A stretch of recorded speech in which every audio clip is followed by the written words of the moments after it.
கர்த்தாவே உம்மை நோக்கி கூப்பிட்டேன், என்னை நீர் குணமாக்கினீர். கடந்த நாட்களில் என்னுடைய நேரங்களில் கர்த்தருடைய சமூகத்தில் உட்கார்ந்திருக்கும் போது சில பலகீனமான பிள்ளைகளை நினைத்து ஆண்டவரை துதித்தேன், ஸ்தோத்தரித்தேன். அவ்வளவு பலவீனமாய் இருந்த நேரங்களிலேயும் என்னுடைய பிள்ளைகளுடைய திருமணத்திற்கு அவர்கள் வந்திருக்கும் போது அந்த சுகவீனங்கள் பலவீனங்களை நினைத்து, ஆண்டவரே இந்த இடத்திற்கு வந்ததுனால அவர்கள் எந்த விதமான சைடு எஃபெக்டும் அவர்களுக்கு என்ன செய்யக்கூடாது, வரக்கூடாது என்று ஜெபிக்கும் போது தான் இந்த 2வது வசனம், கர்த்தாவே உம்மை நோக்கி என்ன செய்தேன் சொல்லுங்களா, கர்த்தாவே உம்மை நோக்கி என்ன செய்தேன், நீர் என்னை என்ன செய்தீர். எல்லாரும் சொல்லுங்க, 2 கரங்களை உயர்த்தி சொல்லுங்க, கர்த்தாவே உம்மை நோக்கி நான் கூப்பிடுவேன், நீர் என்னை குணமாக்குவே. கரங்களை கொட்டி கர்த்தரை மகிமைப்படுத்துங்க பாப்பா. நீர் என்னை குணமாக்குவே, நீர் என்னை என்ன செய்வே, குணமாக்குவே. கர்த்தாவை உம்மை நோக்கி கூப்பிட்டேன். அப்போ சுகவீனங்கள் பலவீனங்கள் வரும்போது நாம் மற்றவர்களை நோக்கி கூப்பிடுவதை பார்க்கிறோம். நம்முடைய மூச்சு, நம்முடைய வார்த்தை, நம்முடைய வாயின் சத்தம் அது இயேசுவாக இருக்க வேண்டும். அது யாராக இருக்க வேண்டும்? இயேசுவாக என்ன செய்யணும், இருக்கணும். இயேசுவே என்று நாம் கூப்பிட்டு விட்டால் அவர் நமக்கு இறங்குகிற தேவனாய் இருக்கிறார். அவர் நமக்கு செவி கொடுக்கிற தேவனாய் என்ன செய்கிறார், இருக்கிறார். இன்னொரு வசனத்தினுடைய பிற்பகுதியை வாசியுங்கள். யாத்திராகமத்தின் புஸ்தகம் 15ஆம் அதிகாரம் 26வது வசனத்தை நீங்கள் வாசிக்கும் போது அங்கே சொல்லப்பட்டிருக்கிறது, நான் எகிப்தியருக்கு வரப்பண்ணின வியாதிகளில் ஒன்றையும் உனக்கு வரப்பண்ணேன், நானே உன் பரிகாரியாகிய கர்த்தர். நான் எகிப்தியருக்கு வரப்பண்ணின வியாதிகளில் ஒன்றையும் நான் உனக்கு என்ன செய்ய. அப்ப ஏன் வியாதி வருது?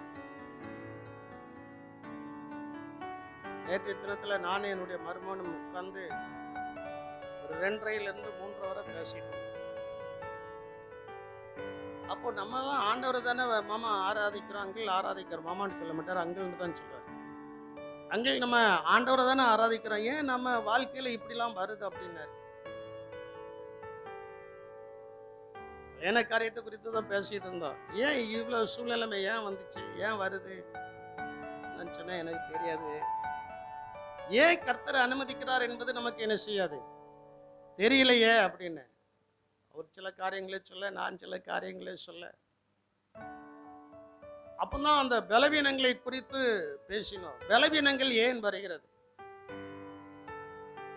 பலவீனங்கள் ஏன் வருகிறது அப்படிங்கிறத நம்ம கொஞ்சம் சிந்திச்சு பார்க்கும்போது, ஆனா ஆண்டவர் பிராமிஸ் கொடுக்கிறார், நானே உன் பரிகாரியாகிய எகிப்தில் வரப்பண்ணின வியாதிகளில் ஒன்றும் உன்னில் என்ன செய்தேன். ஒரு நல்ல வாக்கு தத்துவம். We have to receive the healing from God, not Jesus. அதான் நம்முடைய தலைப்பு. இயேசுவிடம் நாம் சுகத்தை என்ன செய்கிறோம், பெற்றுக்கொள்கிறோம்.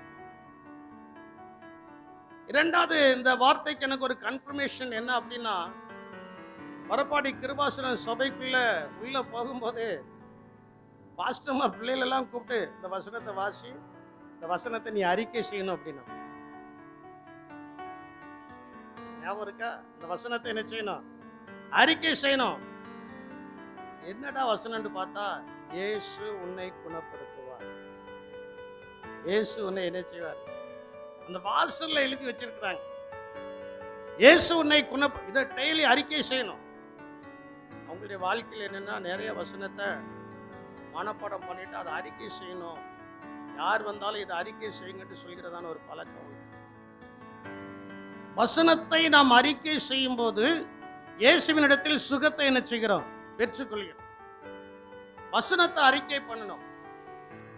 வசனம் நம்முடைய வாயில உச்சரித்து கொண்டே இருக்க வேண்டும். வசனத்தை என்ன செய்யக்கூடாது, மறக்க.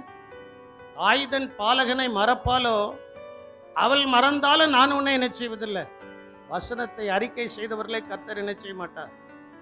உலகத்துல சில தாய்கள் மறந்துடலாம் பிள்ளைல, சில தகப்பன் மறந்துடலாம், சிலர் மறந்துடலாம். ஆனா இயேசு ஒருபோதும் என்ன செய்ய மாட்டார். சொல்ல மாட்டேங்கிங்களே, இயேசு ஒருபோதும் என்ன செய்ய மாட்டாரு, மறக்க மாட்டார். ஏன்னா வசனத்தை நம்ம அறிக்கை பண்ணுகிறோம், தேவனுடைய வார்த்தையை அறிக்கை பண்ணுகிறோம். அப்படி அறிக்கை பண்ணுகிறதான பிள்ளைகளுடைய குடும்பத்துல எகிப்தில் வரப்பண்ணின வியாதிகளில் ஒன்றை என்ன செய்யாது, அணுகவே அணுகாது. வாதை உன் கூடாரத்தை அணுகாது, பொல்லாப்பு உனக்கு. அதனால்தான் அடிக்கடி நான் சொல்வேன், 91ஆம் சங்கீதத்தை நீங்க எங்க போனாலும் வாசித்துட்டு போகணும். லாங்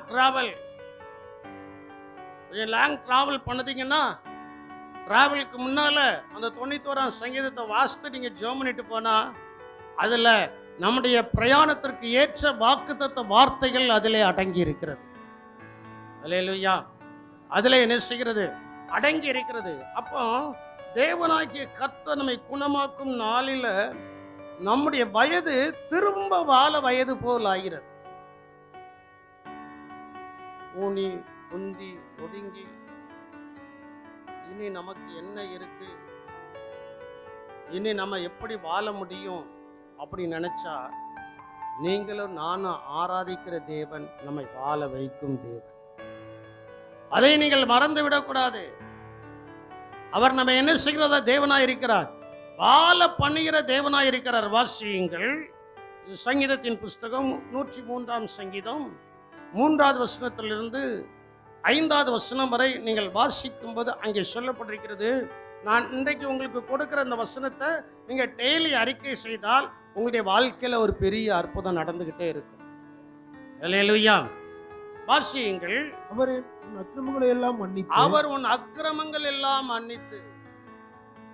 அவர் உன் அக்கிரமங்கள் எல்லாம், நம்ம நல்ல வாழணும்னா ஆண்டவர் நம்முடைய அக்கிரமங்கள் எல்லாம் என்ன செய்யணும், மன்னித்து உன் நோய்களை எல்லாம் குணமாக்கி. உன் நோய்கள் எல்லாம் மருத்துவர்களால முடியாம இருக்கலாம். மருத்துவர்கள் சொல்வாங்க, எங்களால முடிஞ்ச அளவுக்கு பார்த்துட்டோம், இதுக்கு மேல உங்க தெய்வம் தான் உங்களுக்கு என்னது கொடுக்கணும், கை கொடுக்கணும்னு சொல்லுவாங்க. உங்க தெய்வம் உங்களுக்கு என்னது கொடுக்கணும், கை கொடுக்கணும்னு சொல்லுவாங்க. நான் சொல்றேன், எல்லாவற்றிற்கும் மேலாக முதலாவது பரம வைத்தியராகிய இயேசு நமக்கு கை கொடுக்கும் தேவனாய் இருக்கிறார். அல்லேலூயா. அவர் நமக்கு என்ன செய்வார், கை கொடுப்பார். அங்கு சொல்லப்பட்டிருக்கிறது, அவர் உன் நோய்கள் எல்லாம் என்ன செய்து குணமாக்கி உன் பிராணனை அழிவுக்கு விலக்கி மீட்டு. உன் பிராணனை அழிவுக்கு விலக்கி மீட்டு. அப்ப நம்முடைய பிராணனை ஆண்டவர், பிராணனா என்னது, ஜீவன், நம்முடைய உயிர். நம்முடைய உயிரை தேவனாகிய கர்த்தர் அழிவுக்கு விலக்கி காத்து. எத்தனையோ முறை ஆண்டவர் நம்மை அழிவுக்கு விலக்கி என்ன செய்திருக்கிறார், காத்திருக்கிறார். ஆண்டவர் என்ன செய்திருக்கிறார், காத்திருக்கிறார். காத்து உன்னை கிருபையினாலும் இரக்கங்களினாலும் முடிசூட்டி நன்மையினால் உன் வாயை நன்மையினால் வாயை, நம்முடைய வாயை ஆண்டவர் எதனால திருப்தியாக்குறார், நன்மையினால் உன் வாயை திருப்தியாக்கி. அந்த திரும்ப வாழ வயது போல் நம்முடைய சரீரம் மாற வேண்டும் என்றால் வாயில ஆண்டவர் எதை திருப்தியாக்குகிறார், நன்மையை கொடுக்கிறார். கர்த்தர் நல்லவர் என்பதை, அவர் மேல் நம்பிக்கையா இருக்கிற மனுஷன், கர்த்தரை நம்புகிறவர்களுக்கோ ஒரு நன்மையும் என்ன செய்யாது, குறைவுபடாது. அப்போ பாருங்க, திரும்ப நாம் வாழ்வதற்கு நன்மைகளை குறைவில்லாமல் கர்த்தர் என்ன செய்கிறார், கொடுக்கிறார். நன்மைகள் குறைந்தே போகாது, நன்மைகள் குறைந்தே என்ன செய்யாது, போகாது. அப்பந்தான் நான் சொல்லிட்டு இருந்தேன், என்னுடைய திருமணத்திற்கு ராஜேந்திரன் பாஸ்டர் அவர்கள் தான் எல்லா பொறுப்பெடுத்து செய்தார். அவங்க அடிக்கடி சொல்கிறதான காரியம் இல்லை, நாம் பிறருக்கு செய்யும் போது கர்த்தர் நமக்கு நன்மைகளை என்ன செய்வாரு, செய்வார். கர்த்தர் நமக்கு நன்மைகளை என்ன செய்வாரு. நம்முடைய வாய் நன்மைகளினால் நிரம்பி இருக்க வேண்டும். சாபமான வார்த்தை, அசிங்கமான வார்த்தை, கெட்ட வார்த்தை, தேவனுக்கு விரோதமான வார்த்தை நம்முடைய வாயில வரக்கூடாது. இல்லையே சொல்ல மாட்டீங்க. எங்க வாய் அதனால தானே பாஸ்டர் நிரம்பி இருக்கு. இன்னைக்கு காலையில மத்தேயு 15ஆம் அதிகாரம் நினைக்கிறேன் வாசித்தேன். இருதயத்திலிருந்து புறப்பட்டு வருகிறதான வார்த்தை மனிதர்கள் என்ன செய்யுமா? தீட்டுப்படுத்தும். அதனால ஆண்டவர் சொல்றார், உன் வாயை நன்மையினால என்ன செய்து திருப்தியாக்கி கழுகுக்கு சமானமாய் உன் வயது திரும்ப வாழ வயது போல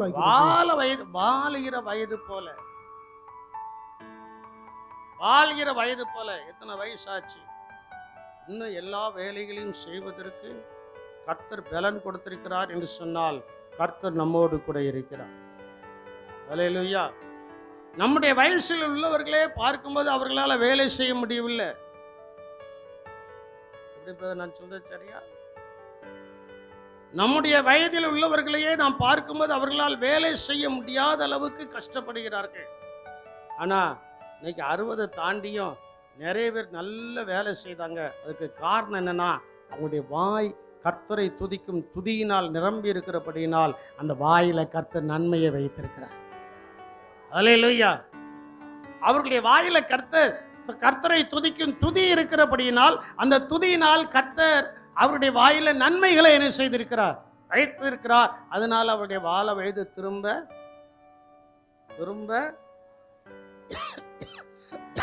வாழ வயது போல என்ன செய்கிறது? அப்படி வாழ வயது போல நம்முடைய வயது மாறும்போது அது ஆசீர்வாதமா இருக்கும். அது ஆசீர்வாதமா என்ன செய்யும்? இருக்கும். அது வெளிச்சமா இருக்கும். நம்முடைய வாழ்க்கை ஒரு மாறுதலுக்குள்ள வந்துடும். நம்முடைய வாழ்க்கை என்ன செஞ்சிருந்தோம்? ஒரு மாறுதலுக்குள்ள வந்துடும். இவங்க இப்படிலாம் இருந்தாங்க, இப்படிலாம் கஷ்டப்பட்டாங்க, இந்த பலவீனம் இதுல இருந்து இவங்க மீண்டே வர முடியாதுன்னு நான் நினைச்சுக்கிட்டு இருந்தேனே, அந்த கண்களுக்கு முன்பு கர்த்தர் உங்களை திரும்ப வாழ வயது போல மாற்றி ஏலத்தனையான ஆசீர்வாதத்தை, ஏலத்தனையான வெளிச்சத்தை, ஏலத்தனையான அற்புதத்தை கர்த்தர் உங்களுடைய வாழ்க்கையில செய்ய போகிறார். அல்லேலூயா. என் வாழ்க்கையில செய்திருக்கிறார்.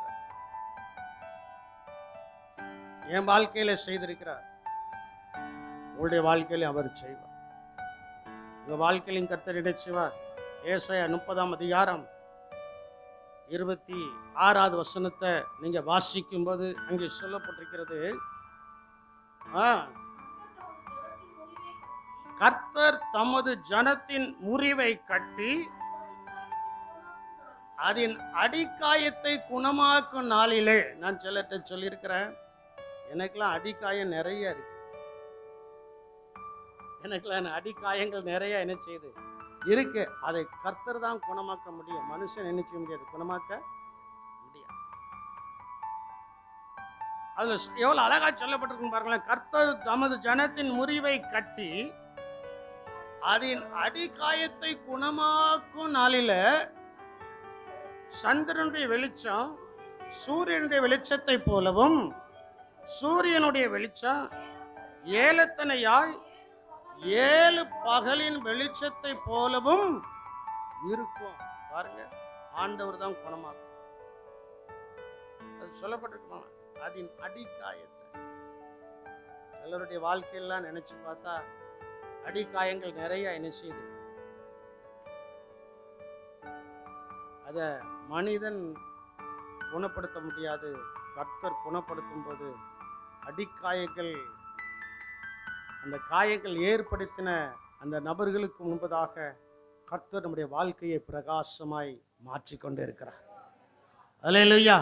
பிரகாசமாய் கர்த்தர் என்ன செய்கிறார்? மாற்றுகிறார். பிரகாசமாய் கர்த்தர் என்ன செய்கிறார்? மாற்றுகிறார். நான் உங்களுக்கு ஒரு காரியத்தை சொல்றேன். ஏன் இந்த 91ஆம் சங்கீதத்தை வாசிக்குன்னு சொன்னோம்னா, சர்வ வல்லவருடைய உன்னதமானவருடைய மறைவில் இருக்கிறவன் சகல சர்வ வல்லவருடைய நிலையில், அந்த நிழல்ல தங்க நமக்கு சுகமே இருக்கு. வெயில் இருக்கு, வெயில் வெட்டி பிளக்கு. ஒரு நிழலை கண்ட உடனே சொல்ல மாட்டேங்கல, ஒரு நிழலை கண்ட உடனே எப்படி இருக்கு? அதே போல எப்பொழுதும் சர்வ வல்லவருடைய நிழல். அதனால்தான் எருசலேமை பார்த்து கர்த்தர் சொன்னார், கோழி தன் குஞ்சுகளை கூட்டி சேர்க்கும் வண்ணமாக உன்னை எத்தனை முறையோ என் சட்டைகளின் கீழ் சேர்த்துக்கொள்ள எப்படி இருந்தேன், மனதாயிருந்த உனக்கு மனம் இல்லாமல் போயிட்டு, உனக்கு நிறுது இல்லாம போயிட்டு, மனம் இல்லாமல் போயிட்டு என்று அவர் வருத்தப்பட்டார். இயேசுவின் செட்டைகளின் கீழே நமக்கு நல்ல ஆரோக்கியம் இருக்கு. நல்ல ஆரோக்கியம் என்ன செய்து இருக்கு? வாசிங்க மல்கியா தீர்க்கதரிசன புஸ்தகம் 4ஆம் அதிகாரம் 2வது வசனத்தை நீங்கள் வாசிக்கும் போது அங்கே சொல்லப்பட்டிருக்கிறது, ஆனாலும் என் நாமத்திற்கு பயந்திருக்கிற உங்கள் மேல் நீதியின் சூரியன் உதிக்கும். அந்த நீதியின் சூரியன் யாரு? இரட்சகராகிய இயேசு கிறிஸ்து. நீதியின் சூரியன் உதிக்கும், அதன் செட்டைகளின் கீழ் நீதியின் சூரியனாகிய இயேசு ராஜாவுடைய, இயேசு அப்பாவுடைய செட்டைகளின் கீழ் ஆரோக்கியம் இருக்கும். எப்படி? என்னது இருக்கும்? என்னது இருக்கும்? எல்லாரும் சொல்ல மாட்டீங்களா? என்னது இருக்கா? அதனால தான் அவருடைய சட்டைகள்ல வந்துடும். சட்டைங்க கீழே என்ன செஞ்சிருக்கோம்? வந்துடும். பிள்ளைகள் எப்பொழுதுமே வெளியில போறாங்க, கடைசி எங்க வந்துருவாங்க? அப்பா வீட்டுக்கு வந்துருவாங்க. கடைசி எங்க வருவாங்க? சொல்ல மாட்டேங்கீங்களே. அப்பா வீட்டுக்கு என்ன? அப்பா வீட்டுல அவங்களுக்கு நல்ல சுகம் இருக்கு. அப்பா வீட்டுல அவங்களுக்கு நல்ல சுகம் இருக்கு. பரம தகப்பனாகிய இயேசு அப்பாவுடைய வீட்டுக்குள்ள நம்ம வந்துடணும், போகணும், செய்யக்கூடிய ஊழியத்தை செய்யணும், செய்யக்கூடிய வேலைகளை செய்யணும், இயேசு ராஜாவை மகிமைப்படுத்தணும். அதுக்கப்புறம் தந்திருக்கிற இயேசு அப்பாவுடைய வீட்டுக்கு வந்தாச்சுன்னா அவர் நம்ம சுகத்தோடு வைத்திருப்பார். வேலையை சொல்ல மாட்டேங்க, சுகத்தோடு என்ன செஞ்சிருப்பாரு? வைத்திருப்பார். தொடர்ந்து வாசிமா, அதன் சட்டைகளின் கீழ் ஆரோக்கியம் இருக்கும். நான் அதைத்தான் சொன்னேன், சட்டைகளின் கீழ் ஆரோக்கியம் இருக்கும். நீங்க வெளியில புறப்பட்டு போய் கொளுத்த கன்றுகளை போல என்ன செய்வீர்கள்? வளர்வீர்கள், குறுக மாட்டீர்கள். நம்மளை குறுக்குவதற்கு தலையில எத்தனை பேர் அடிச்சாலும். அதனால்தான் பாஸ்டர் மோசஸ் ராஜசேகர் ஒரு பாட்டு பாடியிருக்காரு, கிறிஸ்தவனை குனிய குனிய என்ன செய்யாத, கொட்டாத. அவன் குனிஞ்சுக்கிட்டே இருப்பான், நீ கொட்டிட்டே இருக்கலாம்னு நினைக்காத. ஒரு நாள் அவன் நிமிர்ந்துருவான். அவன் நிமிர்ந்தா நீ அவனுக்கு முன்னால தானா முட்டி போட்டுருவ. இல்லையா? அவனுக்கு முன்னால தானா என்ன செஞ்சிருவ? முட்டி போட்டுருவப்பா. அவனை கொட்டாத, அவனை விட்டுரு. ஏன்னா அவன் வெளியே புறப்பட்டு போய் கொளுத்த கன்றுகளை போல என்ன செய்வான்? வளருவான். நீதியின் சூரியன் அவன் மேல உதித்திருக்கிறது. நீதியின் சூரியன் ஆகிய இயேசுவின் சட்டைகளின் கீழே இருக்கீங்களா இல்லையா அப்படிங்கறத நீங்க கொஞ்சம் சிந்திக்க. அவருடைய சட்டைகளின் கீழே வந்தாச்சுன்னா நமக்கு சகலமும் நல்ல ஆசீர்வாதமா ஆசீர்வாதமா என்ன செய்யும் இருக்கும். அவருடைய சமூகத்துல வந்து அடிக்கடி ஏதாவது தப்பு பண்ணிட்டா ஆட்டோட்ட மன்னிப்பு. யோபு அவன் செய்ததான காரியம், அவனுடைய சந்ததி ஆசீர்வதிக்கப்படுவதற்கு காரணம் என்ன? யோபினுடைய சந்ததி ஆசீர்வதிக்கப்பட காரணம் என்ன? யோபு 1ஆம் அதிகாரம் 2ஆம் அதிகாரத்தை நீங்க வாசித்து பார்த்தீங்கன்னா, அவங்க பிள்ளைகள் வெளியில போயிட்டு வரும்போது தகப்பனை என்ன செய்வானா? என் பிள்ளைகள் தேவனுக்கு விரோதமா ஏதாவது பாவம் செய்திருப்பார்கள் என்று நினைத்து அவர்களுக்கு என்ன செய்வானா? பலி செலுத்துவான் என்று சொன்னால் அவங்க வீட்டுக்குள்ள வரும்போது ஜெபிக்கணும். வீட்டுக்குள்ள வரும்போது என்ன செய்யணும்? ஜெபத்தை ஏறெடுக்கணும். வீட்டுக்குள்ள வந்த உடனே கர்த்தர் நம்மை பாதுகாத்தார், அதற்காக கர்த்தருக்கு ஸ்தோத்திரம் சொல்லணும். வெளியில போனோம், மறுபடியும் வீட்டுக்குள்ள வந்த உடனே இயேசுவின் சட்டைகளை வந்து தஞ்சம் புகுந்தோம். அவருடைய சட்டைகளை வந்து என்ன செஞ்சிடணும்? தஞ்சம் புகுந்தாச்சுன்னா அங்க நல்ல சுகம் இருக்கும். அங்க நல்ல என்ன செய்யும்? பலன் என்ன செய்யும்? இருக்கும். அங்க நல்ல பாசம் என்ன செய்யும்? இருக்கும். அங்க நல்ல நேசம் என்ன செய்யும்? இருக்கும். அங்க நல்ல நேசம் என்ன செய்யும்? இருக்கும். பாசமும் நேசமும் அங்க இருக்கிறதன் இடத்துக்குள்ள வந்து நம்ம நுழைஞ்சிடணும். அதனால்தான் பாடல்காரன் விதமாய் பாடியிருக்கிறார், சுகமுண்டு. சொல்லுங்களா, இன்னைக்கு ஆண்டவர் உங்களுக்கு அதைத்தான் வாக்குத்தத்தமா கொடுக்கிறார். சுகமுண்டு, பலனுண்டு, ஜீவனுண்டு உம் பாதத்தில். சுகமுண்டு, பலனுண்டு, உம் பாதத்தில். நேசிக்கிறே உம்மை தானே என் தெய்வமே, என் இயேசுவே. உம்மை தானே என் தெய்வமே, என் இயேசுவே. நேசமுண்டு, பாசமுண்டு, இரக்கமுண்டு உம் பாதத்தில். நேசமுண்டு, பாசமுண்டு, இரக்கமுண்டு உம் பாதத்தில். நேசிக்கிறேன். ரெண்டு கரங்களை உயர்த்தி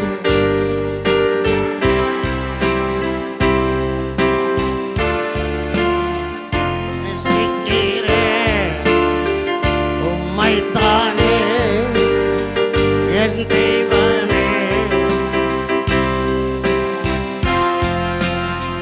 வியாதி நீங்கும் வறுமை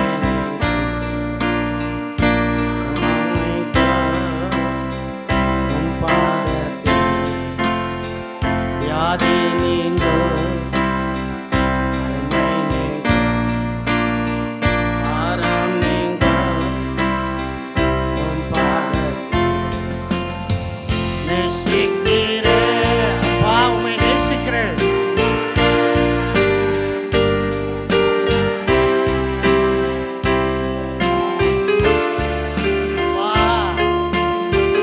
உள்ளான இருதயத்தின் ஆழத்தில் இருந்து நான் நேசிக்கிறேன், என்னை சுகப்படுத்தும்.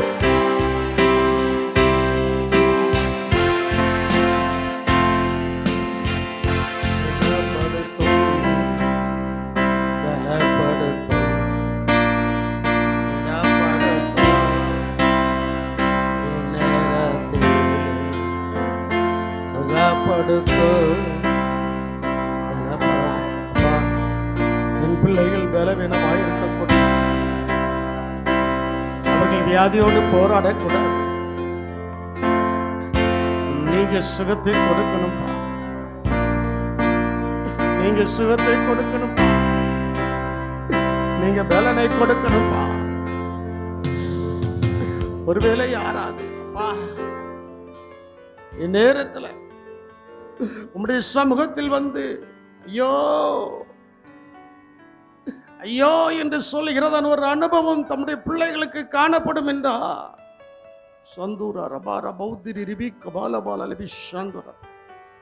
இப்பொழுது ஆண்டவரே உடைய காயப்பட்ட கரம் இறங்கி தம்முடைய பிள்ளைகளை சுகப்படுத்த, தம்முடைய பிள்ளைகளை பலப்படுத்த, அவர்களுடைய சேட்டைகளின் கீழே வருகிறார், அவர்களுடைய சேட்டைகளின் கீழே வருகிறார்.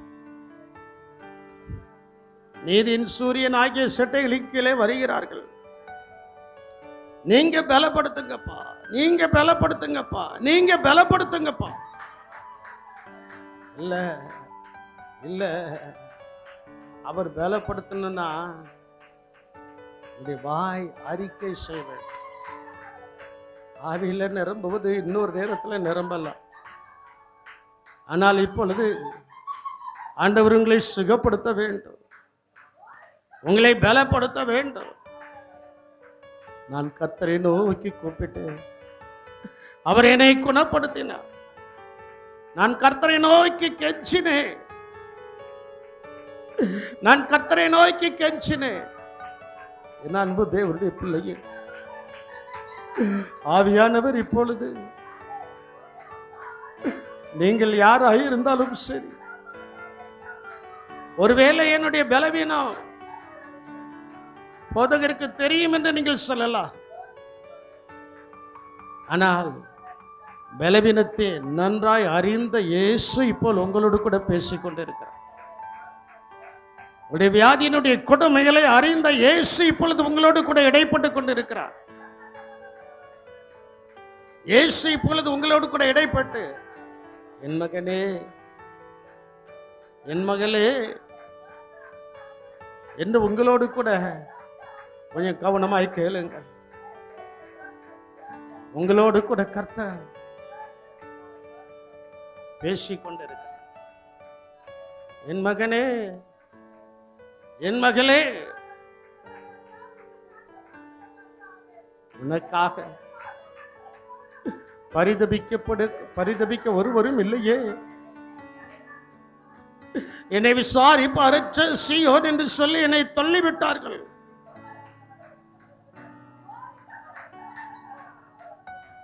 என்னை தள்ளிவிட்டார்கள். என்னை விசாரிக்க யாரும் இல்லையே. கர்த்தர் இப்பொழுது உங்களுடைய அருகில் வந்து உங்களை தொட்டு உங்களை குணமாக்க அவர் உண்மையுள்ளவராய். ஸ்தோத்ரம், ஸ்தோத்ரம். உங்களை தொட்டு உங்களை சுகப்படுத்தும்படியாக, சுகப்படுத்தக்கூடாதபடி எந்த சத்துரு போராடுகிறானோ உங்களுடைய பல்லுக்கு நீங்கள் இரையாகாதபடி பரிசுத்தாவின் தேவன், பரிசுத்தாவின் தேவன் உங்களை சுற்றிலும் அவர் வேலை அடைத்து அவர் பாதுகாக்கிறவராயிருக்கிறார். அவர் பாதுகாக்கிறார். ஸ்தோத்திரம்.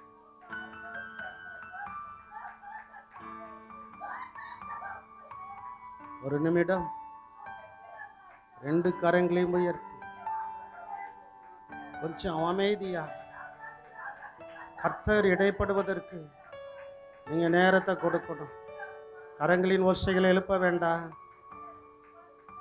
உடைய உள்ளங்கள்ல கர்த்தர் கிரியை செய்யும்படி உடைய சத்தம் பெருந்தொனியா இருக்க வேண்டாம், பெருந்தொனியா இருக்க வேண்டாம்.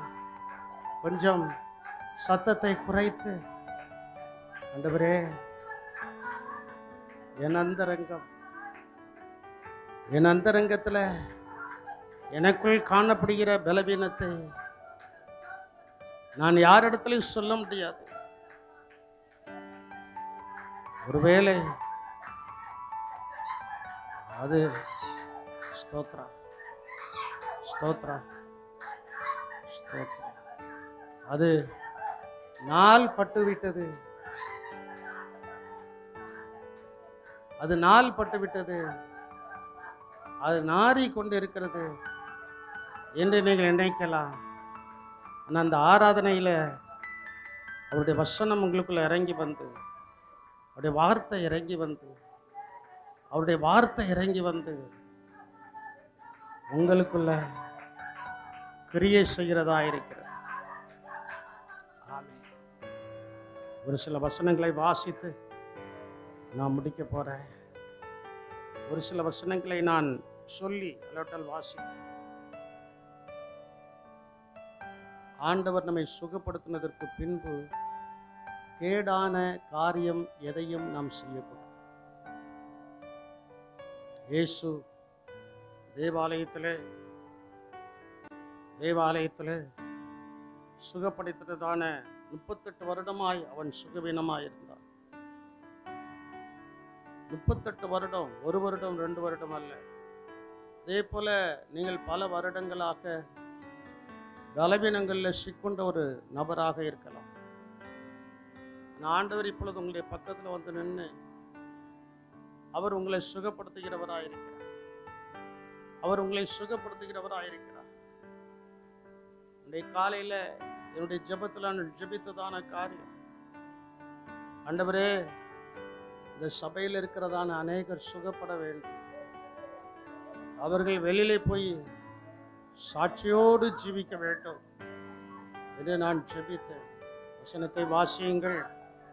யோவான் 5ஆம் அதிகாரம் 14வது வசனத்துல இயேசு தேவாலயத்தில் அவனை கண்டு, அதற்கு பின்பு இயேசு அவனை தேவாலயத்திலே கண்டு, இதோ நீ சுஸ்தமானாய். இதோ பாருமா, இதோ நீ என்ன செய்தாய். உங்க பக்கத்தில் இருக்கிறவங்க கையை பிடிச்சி விசுவாசத்தோடு சொல்லுங்க பார்ப்போம். உங்க பக்கத்தில் இருக்கிறவங்க கையை பிடிச்சி வலதுகரத்தை பிடித்து, இதோ நீ சுஸ்தமானாய். இதோ நீ சுஸ்தமானாய்.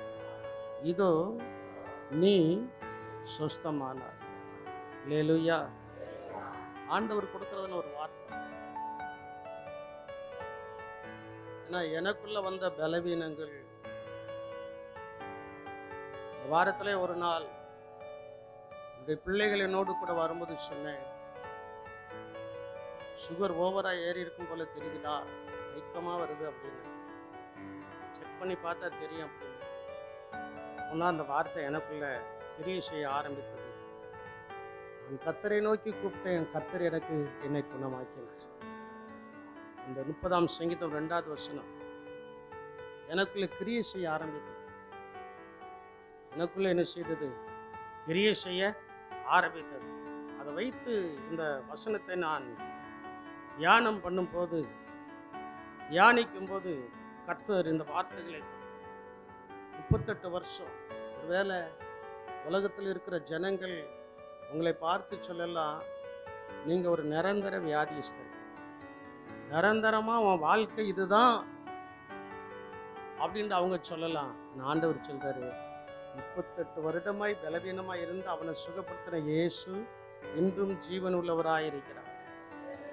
அவர் உங்களை பார்த்து சொல்றாரு, நீ என்ன செய்தாய்? சொஸ்தமானாய். அதிக கேடானது ஒன்றும் உனக்கு வராதபடி இனி பாவம் செய்யாதே என்றார். சுகப்படுத்தப்பட்ட பின்பு நாம் பாவம் என்ன செய்யக்கூடாது? செய்யக்கூடாது. உனக்கு அதிக கேடானது ஒன்றும் வராதபடிக்கு இனி என்ன செய்யாத. இன்னைக்கு ஆண்டவர், நான் உண்மையிலே விசுவாசிக்கிறேன், I have a full hopeness. Really you are going to receive the healing power. ஒரு சுகமாக்கும் வல்லமை உங்களுக்குள்ள இறங்கி கொண்டு இருப்பதை என்னுடைய ஆவியில நான் உணர்கிறேன். என்னுடைய ஆவியில என்ன செய்கிறேன்? உணர்கிறேன். உங்களை எவர்கள் பார்த்து நிரந்தரமாய் இந்த வியாதி கொண்டவள் தான், நிரந்தரமாய் இந்த வியாதியை கொண்டவன் தான் என்று சொல்கிறார்களோ அவர்களுக்கு முன்பு சாட்சியாக கர்த்தர் உங்களை நிறுத்தும்படி கர்த்தர் உங்களை சுஸ்தப்படுத்துகிறார். கர்த்தர் உங்களை என்ன செய்கிறார்? சுஸ்தப்படுத்துகிறார். அதனால அதிக கேடானது ஒன்றும் வராதபடி என்ன செய்யாத. இன்னும் 12 வருஷம் அவளுக்கு பெரும்பாடு. எல்லாவற்றையும் செலவழித்து விட்டால் தான் கையில நத்திங். என்னைக்குமே ஆண்டவர் யாரை ஹீரோவா ஆக்குவார் தெரியுமா? ஹீரோவா ஆயிட்டோம்னா நம்ம ஹீரோவா ஆயிடும். உன்னுடைய வாழ்க்கையில் எத்தனையோ இருக்கு. நான் ஹீரோவா ஆயிருக்கிறேன். உலகம் என்ன செய்யும்னா, ஹீரோவா ஆயிட்டுனா அவங்க சொல்லுவாங்க, வறுச்சட்டியில் போட்டு வாழ்ந்தவன் கெட்டு போனால் வறுச்சட்டியில் போட்டு வறுப்பது கூட என்ன செய்ய மாட்டானா? உதவ மாட்டான். அப்படி உலகம் சொல்லும். ஆனால் ஆவிக்குரிய ஜீவியத்தில் நீங்கள் சீரவாய்விட்டால் ஒண்ணுமே இல்லை, என் வாழ்க்கையில இனி செலவழிப்பதற்கு இனி என் கையில ஒண்ணுமே இல்லைங்கிற சூழ்நிலை வரும்போது உடைய கண்கள் இரக்கம் செய்கிற கர்த்தரை நோக்கி பார்க்கட்டும். அந்த கர்த்தர் உங்களுக்கு இரக்கம் செய்து உங்களை சுகப்படுத்த வல்லமை உள்ள தேவனாயிருக்கிறார். வல்லமை உள்ள தேவனாயிருக்கிறார். அல்லேலூயா. என் அன்பு தேவனுடைய ஜனமே, தேவனுடைய பிள்ளைகளை, எங்க தான் சொல்லப்பட்டிருக்கிறது? 12 வருஷம் அவளுக்கு. 38 வருஷம் 12 வருஷம். கொஞ்சம் சிந்திச்சு பாருங்க. 38 வருஷம் நினைச்சா அவன் வாழ்நாள்ல பாதி நாளாவது கடந்து போயிருக்கும்.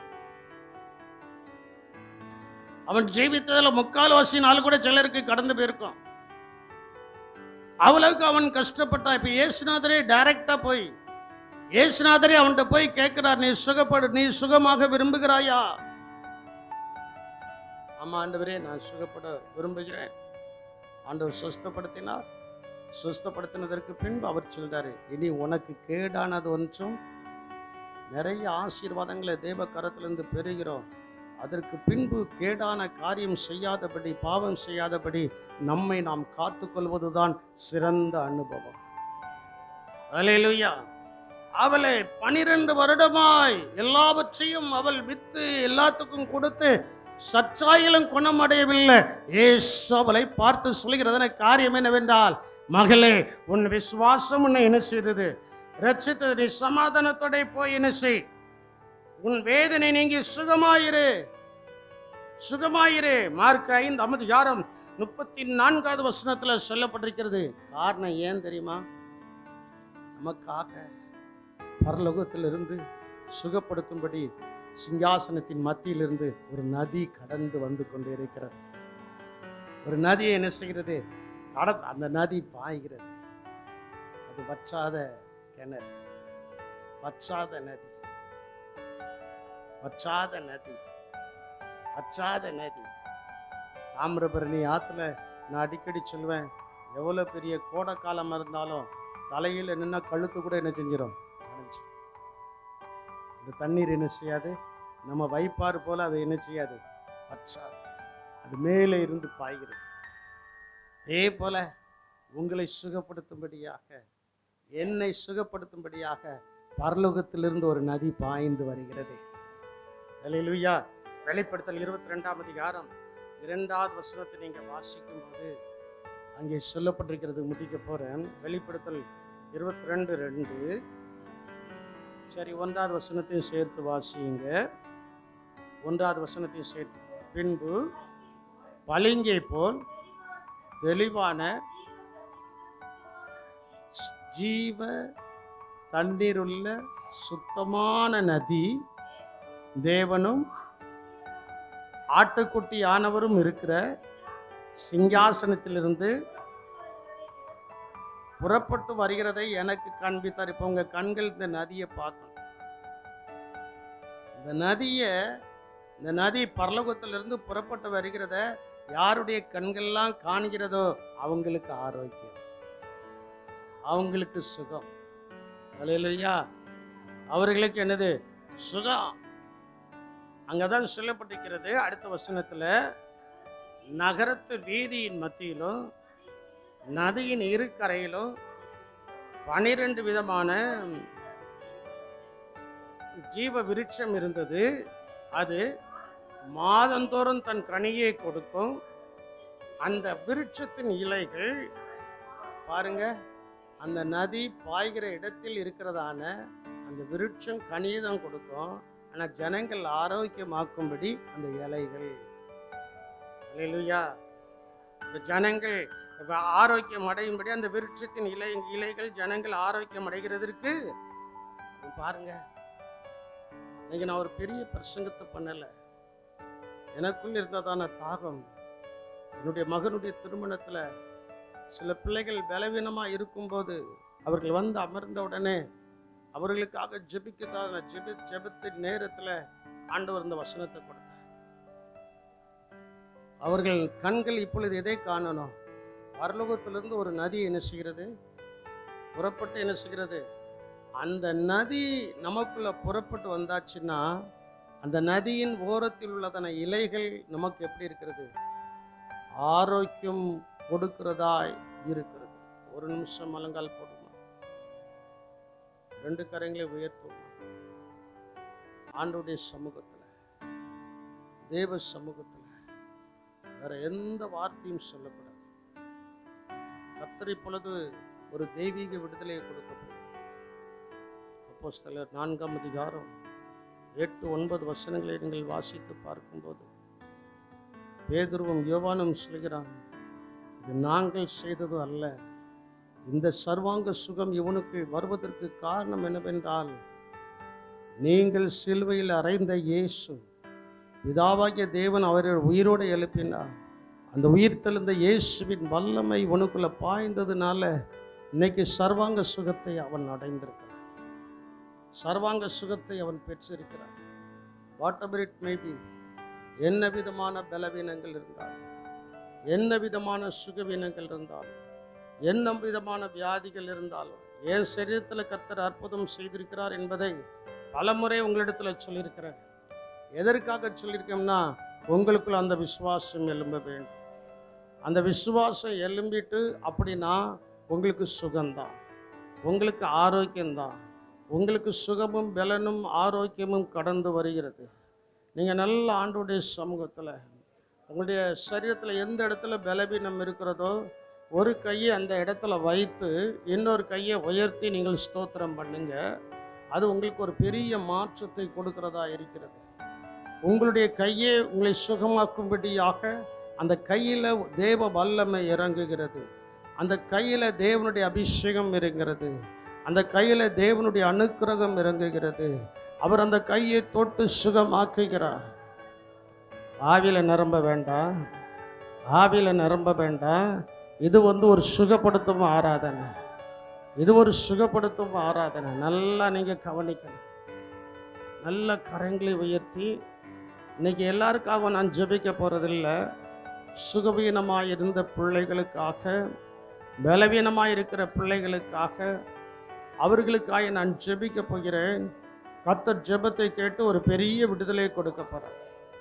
எனக்கு தெரியாது உங்களுக்கு என்ன பலவீனங்கள், சுகவீனங்கள், வியாதிகள் இருக்கிறதுன்னு எனக்கு தெரியாது. ஒரு சிலருடைய காரியங்கள் தெரியும், ஆனால் நிறைய பேருடைய காரியங்கள் தெரியாது. ஆண்டவர் எனக்கு இந்த இதுலேருந்து சுகம் கொடுப்பாரா, அதுலேருந்து சுகம் கொடுப்பாராங்கிறத ஒரு ஏக்கம் இருக்கும்ல. இப்போ எல்லாரும் கண்களை மூடி ஜெபம் தானே பண்ணுதாங்க. எல்லாரும் கண்களை மூடி ஜெபம் பண்ணும்போது நீங்கள் மட்டும் அந்த பலவீனமான இடங்களில் கர்த்தர் ஒரு சுகத்தை உண்டு பண்ணுவதற்கு அந்த பலவீனமான இடத்துல உங்கள் கையை நீங்கள் வைத்து, ஒரு கையை வைத்து, ஒரு கையை உயர்த்தி, எந்த கையை வைக்க உங்களுக்கு விருப்பமோ அந்த கையை வைத்து மற்ற கையை உயர்த்தி நீங்கள் ஜெபிக்கும்போது உயர்த்தப்பட்ட கரத்தின் வழியாக தேவ வல்லமை பாய்ந்து உங்களை சுகமாக்கப் போகிறது. உங்களை சுகமாக்கப் போகிறது. ஒரு தெய்வீக வல்லமை, ஒரு தேவ வல்லமை, சுகப்படுத்தும் வல்லமை, ஆசீர்வதிக்கும் வல்லமை குறித்து நான் பேசலை. அபிஷேகிக்கும் வல்லமை குறித்து ஆண்டவர் இன்னைக்கு உங்களோடு கூட பேசலை. ஒரு சுகப்படுத்தும் சுகப்படுத்தும் சுகப்படுத்தும் ஒரு வியாதியிலிருந்து விடுதலை கொடுக்கிறதான வல்லமை உங்களுக்குள்ள இறங்கி, உங்களுக்குள்ள இறங்கி உங்களை ஒரு அற்புதத்தின் பாதையில் நடத்த போகிறது. அப்படி கரங்களை வைத்து ஒரு நிமிடம் நீங்கள் ஸ்தோத்திரம் பண்ணுங்க பாப்போம். நானும் கண்ணு திறந்து உங்களை பார்க்க விரும்பலை, நீங்களும் மற்றவர்களை பார்க்க வேண்டாம். ஏசப்பா உங்களை பார்த்து கொண்டு இருக்கிறார். ஏசப்பா உங்களை பார்த்து கொண்டு இருக்கிறார். ஏசப்பா உங்களை பார்த்து கொண்டு இருக்கிறார். ஏசப்பா உங்களை பார்த்து கொண்டு இருக்கிறார். எங்கள் கிருபையுள்ள தேவனை மே துதிக்கிறோம். ஆண்டவரே, சுகம் அடைவதற்கு ஏதாவது தடைகள் இருக்கும் என்றால், ஏதாவது தடைகள் இருக்கும் என்றால் தடைகள் நீக்கப்படட்டும், பலவீனங்கள் நீக்கப்படட்டும், சுகவீனங்கள் நீக்கப்படட்டும். அவர்கள் ஸ்கேன் எடுத்தோ மருத்துவ சோதனைக்கு உட்பட்டோ அவர்கள் அதில் ஆண்டவரே காணப்படும் போது மருத்துவர்கள் ஆச்சரியப்படக்கூடிய அளவுக்கு, மருத்துவர்கள் ஆச்சரியப்படக்கூடிய அளவுக்கு தேவன் தம்முடைய பிள்ளைகளுக்கு ஒரு பெரிய அற்புதத்தை, இது எப்படி ஆயிடுச்சு, இது கண்களுக்கு ஆச்சரியமா இருக்கிறது என்று சொல்லக்கூடிய அளவுக்கு தேவரீர் அந்த அற்புதத்தை நீர் செய்தபடியால், செய்து கொண்டு இருக்கிறபடியினால் உமக்கு ஸ்தோத்திரங்கள் கர்த்தாவே. ஆண்டவரே, உச்சன் தலையிலிருந்து உள்ளம் கால் வரை உள்ளதான சகல அவயவங்களிலேயும், எல்லாருடைய அவயங்களில் எலும்புகள், நரம்புகள், ஊன்கள், சதைகள், ஆண்டவரே உச்சந்திலிருந்து கால் வரை இருக்கிறதான சகல அவயவங்களிலேயும் ஆண்டவரே இப்பொழுது சுகமளிக்கும் தேவனுடைய கிருபை இறங்கி, தேவனுடைய வார்த்தை இறங்கி ஆராதனைக்கு வர முடியாதபடி சுகவீனத்தில் இருப்பார்கள் என்று சொன்னால், இப்பொழுது கர்த்தர் தம்முடைய வசனத்தை அனுப்பி அவர்களையும் சுகப்படுத்தி, இந்த சபையாரை சுகப்படுத்தி, ஒரு தெய்வீக வல்லமை நிறைந்த ஒரு சபையாக கர்த்தர் இந்த சபையை மாற்றி அவிதமாய் நீர் ஆசீர்வதித்தருளும்படியாய் ஜெபிக்கிறேன்.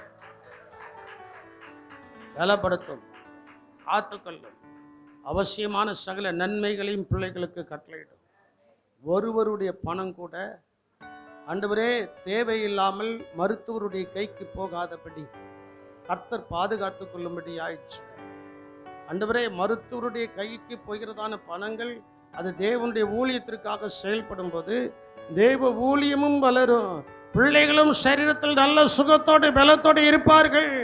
வேதனை இல்லாமல் சுகத்தோடு இருக்க வைக்கும் தேவன் ஆண்டவரே, நீர் என்பதை அறிந்து உம்மை துதிக்க ஸ்தோத்திரிக்க கர்த்தர் பிள்ளைகளுக்கு அனுக்கிரகம் பாராட்டியருளும்படியாய் ஜெபிக்கிறேன். ஆசீர்வதியும், கிருபை கொடுக்கட்டும், பலப்படுத்தும். இயேசுவின் நாமத்தில் ஜெபிக்கிறோம் எங்கள் ஜீவனுள்ள நல்ல தகப்பனே. ஆமென்.